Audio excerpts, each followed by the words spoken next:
لله الحمد لله رب العالمين وبه نستعين على أمور الدنيا والدين والصلاة والسلام على سيد المرسلين سيدنا وحبيبنا وقرة أعيننا محمد وعلى آله وصحبه أجمعين أما بعد. Yang kami hormati dan kami muliakan Ustaz Zakaria dan para guru takmir masjid, hadirin dan hadirat, mudah-mudahan kita semua diberi panjang umur oleh Allah Subhanahu wa taala dalam keadaan sehat walafiat bi taatillahi wa rasulih. Yang sakit berkat maulid Nabi Muhammad mudah-mudahan cepat sembuh. Yang punya hajat mudah-mudahan cepat kabul. Yang punya utang mudah-mudahan cepat lunas. Yang belum kawin cepat kawin. Yang sudah kawin mau nambah silakan. Alhamdulillah, ini Masya Allah majelis rutin setiap minggu. Di dalamnya dibacakan maulid sejarah hidup Nabi Muhammad SAW. Pembacaan maulid tidak ada lain tujuannya, isi dari maulid yaitu menceritakan sejarah hidup Nabi Muhammad. Kita duduk dari awal sampai akhir itu menceritakan sejarah hidup Nabi Muhammad. Kita bersolawat kepada Nabi Muhammad. Jadi kalau ada yang berbanding maulidan itu bid'ah, orang itu beres apa tidak beres?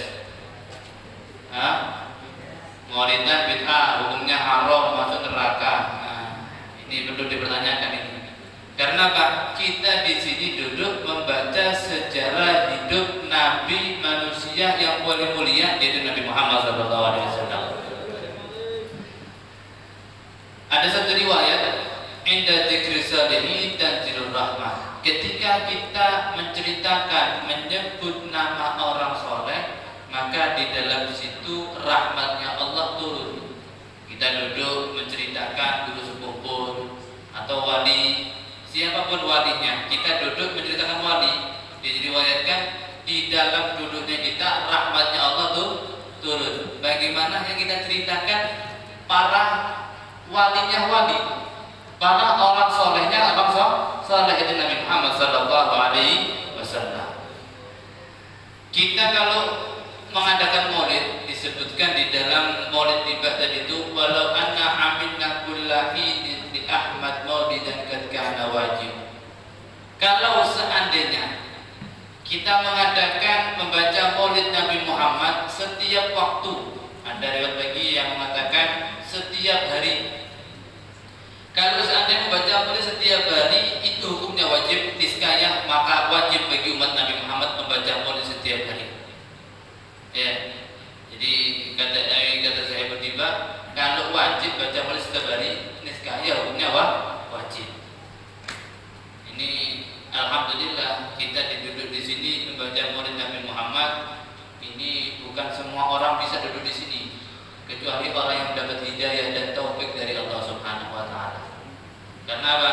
Disebutkan dalam al-habsi tasbiqan lis-sami'in min khawasil mu'minin wa tarwihan lil muta'alliqina dan nuril mubin. Membaca maulid Nabi Muhammad ini membuat rindu bagi siapa? Bagi pendengarnya. Kalau orang sudah dengar maulid Nabi Muhammad, itu orang rindu, kepingin lagi dengar maulid, hadir terus. Itu khusus apa? Tasbiqan dizamin min khawasil mu'minin. Orang yang rindu dengan maulid itu orang yang khusus bagi orang yang beriman kepada Allah Subhanahu wa taala. Kalau kada beriman, kada mungkin dia rindu dengan maulidan. Jadi kalau kita koreksi saja, kalau diri kita rindu dengan maulid, berarti kita alhamdulillah menjadi orang yang beriman. Wa tarwihan lil muta'alliqina bihadzal nuril mubin. Dijelaskan lagi, membaca maulid itu suatu kegembiraan, ya, bagi orang yang ada sangkut pautnya dengan Nabi Muhammad SAW. Kalau orang baca maulid, ya, kita ini kadang-kadang gembira. Gembira apa kadang? Gembira kan? Alhamdulillah. Dijelaskan oleh Ibnu Haji, masih kama majma'il maulid yudamil guru. Tidak ada tempat yang paling bagus kita duduk seperti duduknya kita baca maulid Nabi Muhammad. Karena apa? Ketika kita duduk, yujadil guru, sumpah gelisah itu hilang. Hilang apa ada sampai? Dari rumah banyak pikiran, belum bayar listrik, belum bayar cicilan motor, istri ngomel terus, ya. Suami juga gitu, ada pulang-pulang, datang ke sini hilang dah itu semua. Hilang kan? Inilah tempat maulid yang paling bagus. Jadi guru hilang, apalagi ya Nabi, hilang itu semua. Tapi kalau kembali rumah ingat lagi, nah ini gimana? Baca maulid terus, jangan putus kalau gitu. Ya kan? Masih kama majma'il maulid jadi guru dawa ketaubatik yang asi idza badatu. Ada yang al-absi dawa ketaubatik. Inilah pembaca maulid Nabi Muhammad. Ketika kita membaca maulid Nabi Muhammad, waktu yang paling tepat untuk kita bertobat kepada Allah. Wahai orang yang ahli maksiat, kita ini semua punya dosa, Pak. Kada ada yang bersih. Siapapun itu pasti punya dosa. Di tempat inilah kita mohon ampun kepada Allah Subhanahu wa Ta'ala. Karena ketika kita baca maulid, ada riwayat kalau yang dibaca maulid tiba, ini Habib satu Habib bilang, ketika kita membaca maulid tiba, Nabi Muhammad hadir mulai awal sampai akhir. Kalau maulid yang lain, Nabi Muhammad pasti hadir dalam mahal qiyam. Tapi kalau maulid tiba, mulai ya Rabbi sholli sampai nanti ditutup doa, Nabi Muhammad hadir. Kita kok pada tahu kita banyak dosa. Kalau kita tidak punya dosa, dekat dengan Allah, kita insya Allah kita bisa melihat Nabi Muhammad Sallallahu Alaihi Wasallam. Tempat ini tempat yang paling bagus untuk kita bertobat kepada Allah. Ya. Dawakan tempat ini juga tidak diragukan kata Imam Habsyi, tempat yang diampuni dosanya kita berkat maulid Nabi Muhammad Sallallahu Alaihi Wasallam. Jadi maulid Nabi Muhammad jangan diremehkan. Kapanpun kalau ada waktu kesempatan kita hadir. Apapun kita hajatnya, niat dari rumah. Saya punya hajat ini. Hadir maulid Nabi Muhammad, mudah-mudahan berkat maulid insyaallah kabul, insyaallah dikabulkan oleh Allah Subhanahu wa Ta'ala. Dari rumah pasang niat yang benar. Ya, kalau sampai dari rumah yang mudah-mudah gitu. Mau maulidan Beb, apa tujuannya? Lihat cewek yang cantik. Nah, ini kan pas nih. Ya, jadi rumah niat yang bagus supaya apa? Mendapat fadilah yang sangat luar biasa. Bagaimana tidak, Pak? Ya, kita dari awal sampai akhir baca sholawat. Sholawat ini diriwayatkan dalam satu syair, adimi salat ala Nabi Muhammadin babul wa hajmun biduni tarajudin. A'maluna bainal quburi wal intihadi ila salat ala Habib Muhammadin. Satu riwayat syair mengatakan terus-meneruslah kalian bersalawat kepada Nabi Muhammad. Faqabuluha, diterimanya salawat itu pasti tanpa ada keraguan. Dimanapun kita, kapanpun kita, mau punya wudu, tidak punya wudu, kalau kita baca salawat pasti diterima oleh Allah Subhanahu wa Ta'ala. Beb, saya ini lagi berjualan di pasar salawatan, diterima, dihitung pahala oleh Allah. Dimanapun. Tapi kalau amal kita, perbuatan kita, sholat kita, sedekah kita, umrah kita, bainal qabuli wal intihad, antara diterima atau ditolak. Mungkin kita dalam sholat ada riya, ditolak oleh Allah.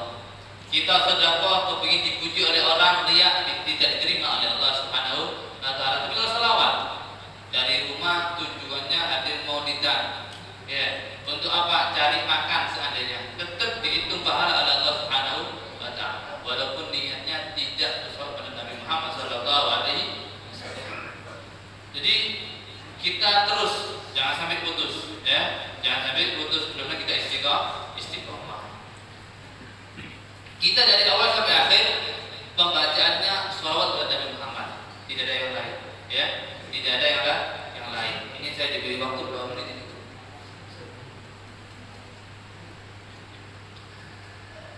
Salawat kepada Nabi Muhammad itu banyak fadilahnya, Di antaranya, ya, ini resep bagi kita. Kata Nabi Muhammad, man asrat alal hajatu faduksir salah alayya fa innaha tuksirul humum wal humum wa tukathirul arzaq wa taqdil hawaij. Nabi telah bersabda, siapa orang yang hajatnya susah, Ya, rezeki kada lancar, toko sepi, ya kan? Di sawah panennya kada bagus, hajatnya kita susah, kepingin bini yang cantik susah, ya, kepingin bini kada cerewet susah, hajatnya banyak.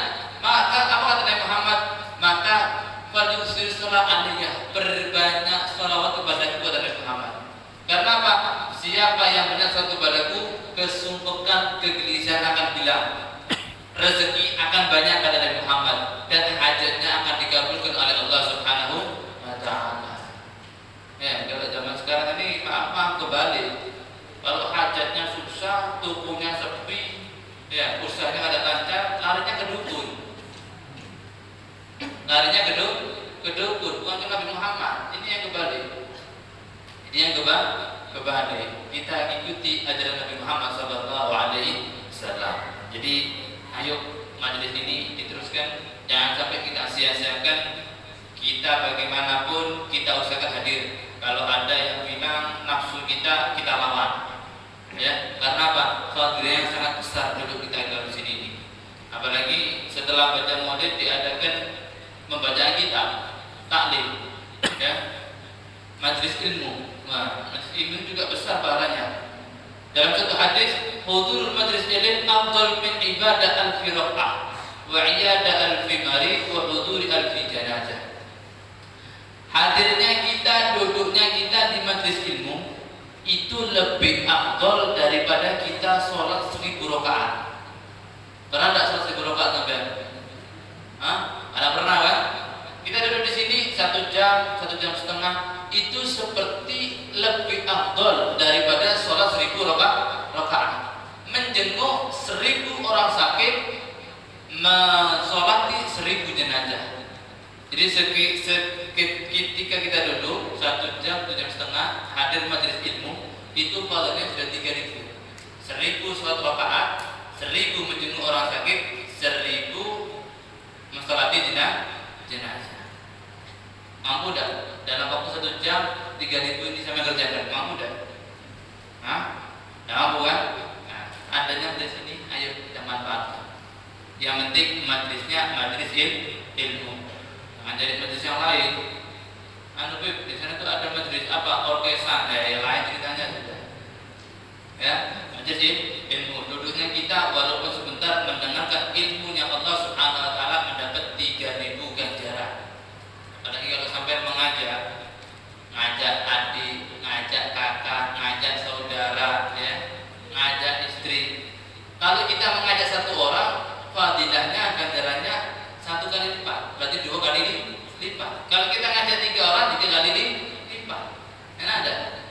Ngajak 1 orang berarti kita mendapatkan 6000 ganjaran. Ngajak 3 orang berarti mendapat 9000 ganjaran. Man da'il huda kana lahu ajrun mislu ujri man tabi'a huda yang sudah dikami juri saya. Kata Nabi Muhammad, siapa orang yang mengajak kebaikan, orang itu yang mengajak mendapat pahala orang yang diajak tanpa mengurangi pahala orang itu. Ya, kita ngajak adik, kakak, istri, saudara, kita ajak semua. Kalau bisa 1 mobil kita penuhi orang untuk hadir majelis ilmu, maka apa? Kita mendapat jumlah yang kita ajak. Kalau kebaikan, ya. Kalau kita ngajak maksiat, sama juga mendapat dosa sebagaimana yang kita ajak. Ini hati-hati nih, ya. Jadi amal jariah itu ada 2. Ada amal jariah yang bagus, ada amal jariah yang jelek. Kalau kita naudzubillah dzalik, ya, ngajak saudara kita, ayo kita minum bareng, ya, minum sudah. Setelah minum, anaknya yang diajak terus minum lagi, berarti apa? Kita mengajarkan amal jariah yang jelek. Kalau kita mati, berarti apa? Kita mendapat kiriman dosa setiap dia minum. Kalau 1 orang, kalau kita mengajak 2, 3 orang, ya siap disiksa sama malaikat juga. Ya, mudah-mudahan kita selamat. Oleh karena itu kita ajak yang banyak. Ya, kita ajak saudara kita, adik kita, untuk apa? Hadir di majelis ilmu supaya kita mendapat manfaat dan amal kita setelah kita meninggal. Terutama anak, ya, terutama anak kita, anak dan istri kita, ayo kita ajak. Jangan kita ini orang, maaf banyak sekarang orang ini beribadah sendiri. tinggalkan. Ini banyak. Ya, jangan disangka anak istri di rumah sampai ibadah sampai tenang. Jangan kira. Awal ma yata'allaqu birrajul ahlu wa auladu, kata Nabi Muhammad. Nanti di akhirat yang pertama kali menuntut seseorang itu anak dan istrinya. Sampai ibadah 5 waktu di masjid, tapi anak istrinya tidak sholat, kita biarkan. Nah, hati-hati. Kita mau masuk surga ditahan oleh anak istri kita. Ya Allah, wahai malaikat, aku tidak ridho apa yang diberikan suamiku kepadaku. Aku mau suamiku masuk neraka bersamaku, kata anak istri. Kata malaikat, duh, kenapa kok bisa gitu? Iya, karena apa? Dulu di dunia suami saya ibadah sendiri, sholat berjamaah sendiri. Ketika kita di dunia tidak pernah disuruh sholat. Oleh karena itu, ya Allah, aku tidak ridho. Saya mau suamiku masuk surga masuk neraka bersama. Jadi hati-hati ya, terutama anak ayo kita ajak. Karena apa? Anak adalah kunci untuk kita supaya menjadi orang yang sukses. Ya. Terus ini teruskan, insya Allah dilanggengkan oleh Allah Subhanahu Wa Taala dan kita bisa istiqomah, ya, bisa menghadiri istiqomah dengan hati yang ikhlas yang bagus. Amin ya rabbal alamin. Terakhir, ini mumpung banyak anak muda, ya, saya berpesan. Anak muda, ya baik anak muda atau kita yang masih punya ibu, hormati orang tua kita, ya. Karena maaf sekarang akhir zaman ini banyak anak yang durhaka sama orang tua. Kunci suksesnya anak adalah ada pada ibu kita. Kalau ibu kita tidak ridho, jangan harap kita menjadi orang yang sukses. Mustahil.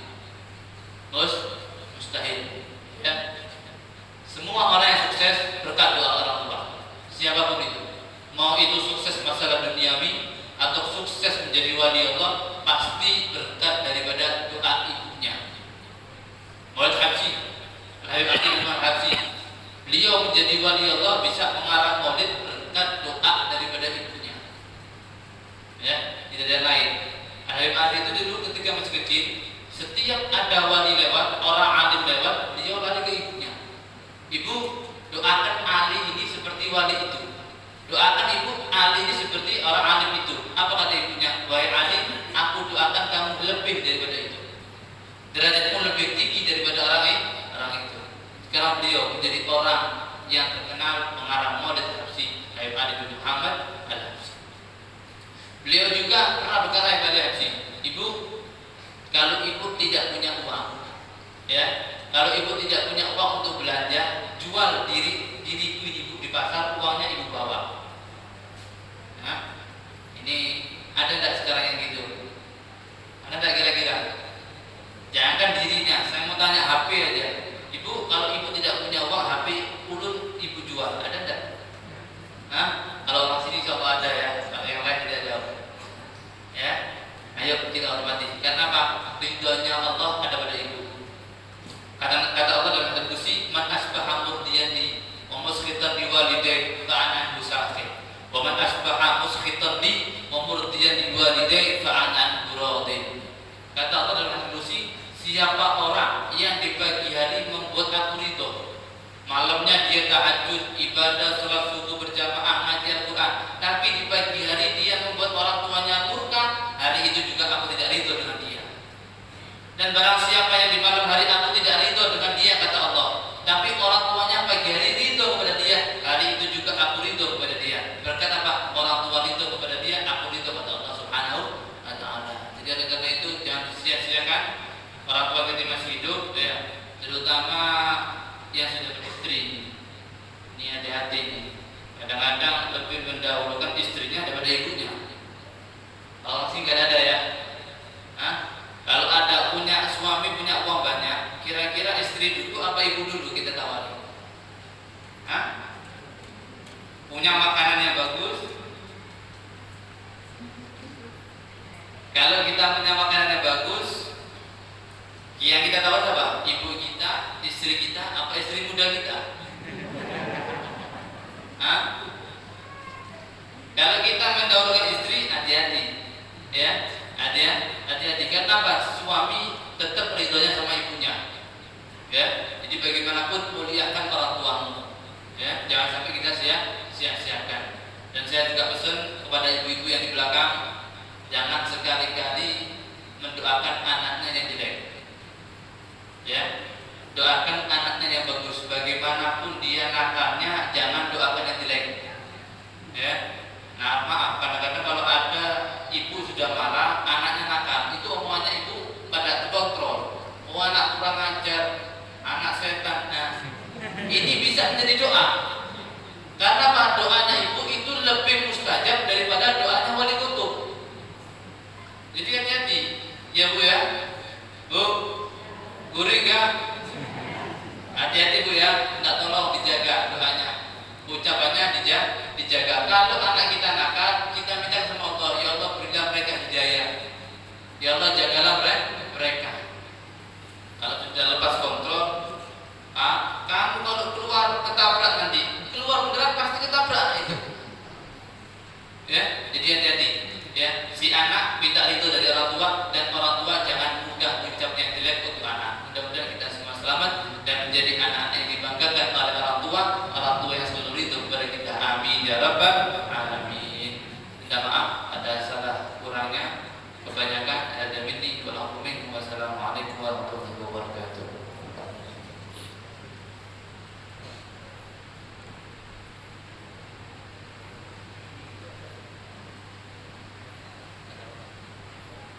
Assalamualaikum warahmatullahi wabarakatuh. Alhamdulillah, malam ini kita dapat ceramah rohani ilmu yang sangat bermanfaat daripada Habib Ja'far bin Abu Bakar Alhamdulillah dari Rasulullah. Alhamdulillah. Dan sini yang bawa oleh-oleh, tapi dia memberi oleh-olehnya. Nah, sini ada bawa baju gamis, beli dua, kayak apa baju gamisnya yang kayak orang pakai di mana? Ya kan? Jadi belum jadi patoknya. Nah, jadi kayak yang mau pakainya kayak bisa sedikit bawa. Jadi bila hendak ambil duitnya boleh dipukainya, tapi jangan ambil selaju. Belum kita menggede. Hadiahnya 250.000 rupiah, ada sing kurangan yang ditawar lagi.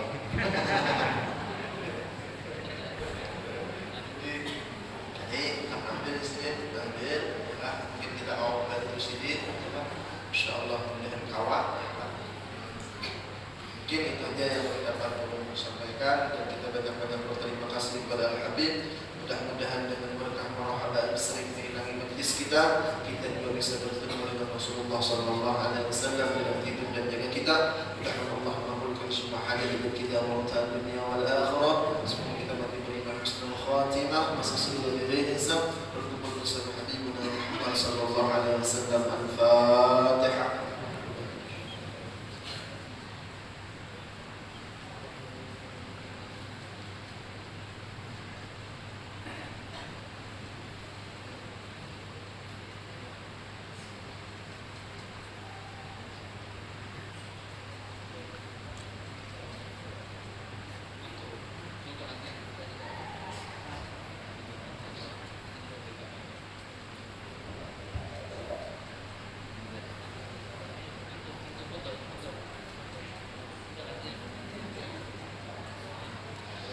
Amin ya Allah. Bismillahirrahmanirrahim. Alhamdulillahi rabbil alamin. Wassalatu wassalamu ala asyrafil anbiya'i wal mursalin sayyidina wa maulana Muhammad wa ala alihi wa sahbihi ajma'in. Allahumma anfa'na bima 'allamtana wa 'allimna ma yanfa'una 'ilma walhamdulillah ala kulli hal. Allahumma inna nas'aluka tawbatan maghfiratan wa tawfiq wal hidayah wa istiqamah wa khatimah. Allahumma rizqna al-ikhlas bi tawbil 'ilmi طاعة برحمتك يا أرحم الراحمين. ربنا آتنا في الدنيا حسنة وفي الآخرة حسنة وقنا عذاب النار. وصلى الله على سيدنا محمد وعلى آله وصحبه أجمعين. سبحان ربك رب العزة عما يصفون وسلام